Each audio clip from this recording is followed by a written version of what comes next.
So kung ikaw yung first generation na may kailangang i-build para sa ikabubuti ng next 2, 3 generations mo, congratulations.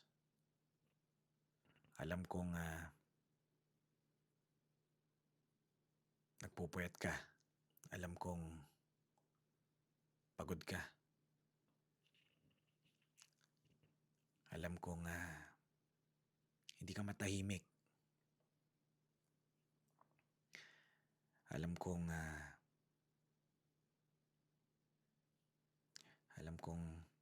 hindi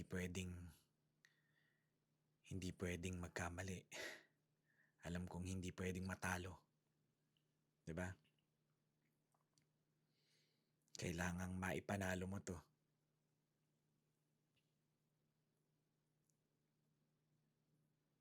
Kasi sa'yo nakaasa 'di ba?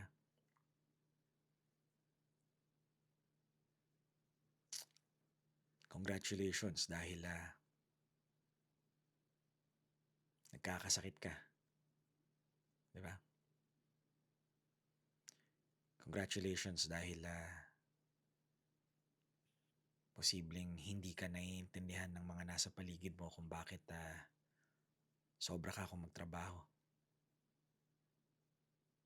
Hindi nila maiintindihan kung bakit madalas wala ka sa mga gatherings.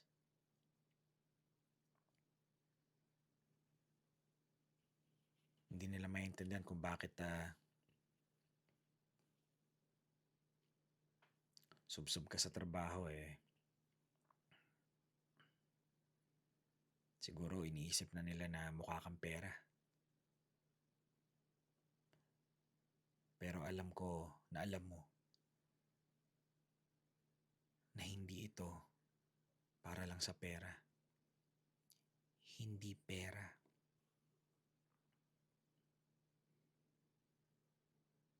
Iba ang pinaglalaban mo.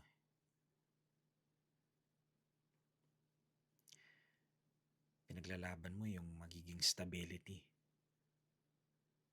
ng next generations.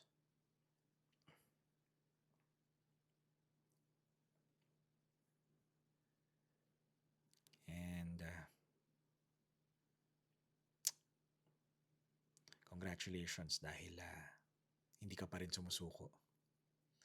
Congratulations na lumalaban ka pa rin.